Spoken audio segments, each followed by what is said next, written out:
We're about to go on a journey to figure out what you're really made of. And trust me, the answer is way stranger than you could possibly imagine. Seriously, go ahead. Look at your hand. You can tap it on a desk, make a fist. It feels pretty solid, right? I mean, it's about as real as it gets. This is the world we know, the one we can touch and feel every single day. That sounds crazy, doesn't it? But what if I told you that the solid world you feel, it's kind of an illusion? A really, really convincing one for sure, but an illusion. And that's what we're going to do today. We're going to peel back the layers of that illusion, one by one. All right, so let's dive right in. We'll start with what we think we know, the human scale. Our whole journey starts by just zooming in on that hand. So the very first layer we hit is biological. Your body is this incredible, bustling society of literally trillions of individual cells. Each one is like a tiny machine, and they all work together to make your skin, your bones, your blood, to make you. But as amazing as cells are, they're just our first stop. To get to the truth of the matter, literally the matter, we have to go deeper. Way, way deeper. Okay, time to go to the next level down. We're leaving the world of biology behind now and stepping into the realm of physics. You see, inside every single one of your cells and everything that makes them up, you find atoms. These are the basic building blocks of all the stuff in the universe. And their size, it's just almost impossible to even wrap your head around. This quote just perfectly captures the mind-boggling emptiness inside every atom. Just picture it. You're standing in the middle of a giant football stadium. Right there at the center on the 50-yard line is a single tiny marble. That marble? That's the nucleus. That's all the stuff. The electrons would be like little specks of dust floating around way, way out in the nosebleed seats. Everything else? Just empty space. This is the big question, right? I mean, if your hand is 99.999% empty space, and the table is also 99.999% empty space, why doesn't your hand just pass right through it? Well, the answer isn't that things are packed together. It's all about forces. You know how when you try to push two magnets together the wrong way, they push back? You can feel that invisible force. On a quantum level, something like that is happening. The electrons in your hand's atoms are governed by a rule called the Pauli exclusion principle, and they basically tell the electrons in the table's atoms, nope, you can't be in my spot. They repel each other, creating this invisible force field that our brain interprets as solid.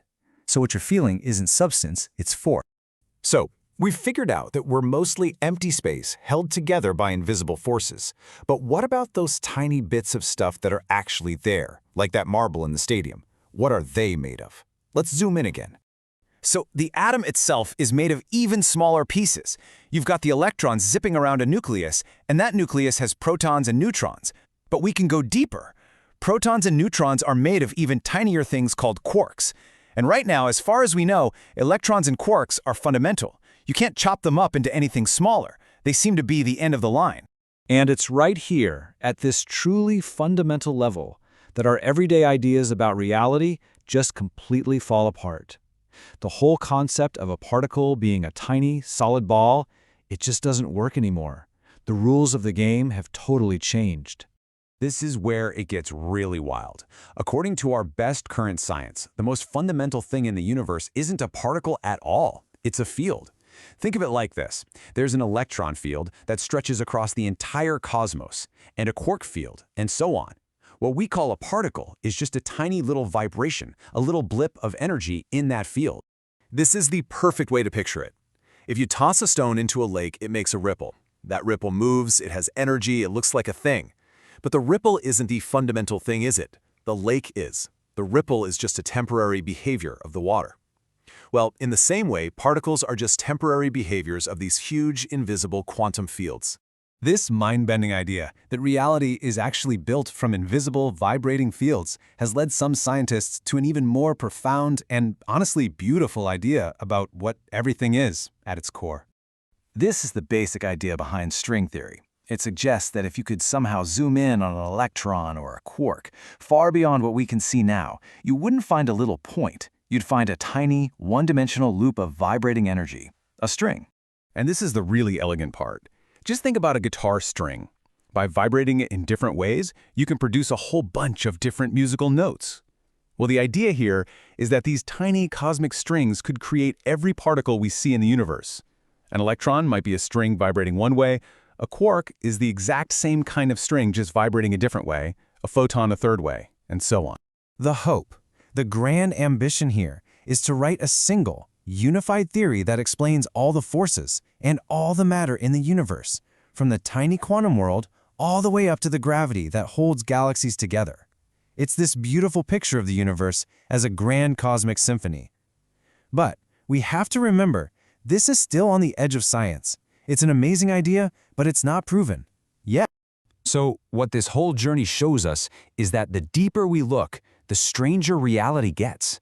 We started with something so familiar and solid, our own hand, and we ended up in a weird world of vibrating energy and cosmic music. So let's ask again, what are we?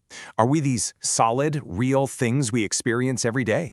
Or are we pretty much just vast expanses of nothing, defined only by the invisible quantum forces pushing and pulling inside us?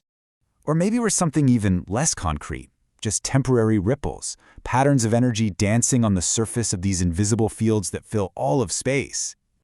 Or maybe, just maybe, are we the music? A complex harmony of vibrating strings playing out the song of the universe. The honest truth is, we don't know for sure. But the journey to find out, well, that's far from over.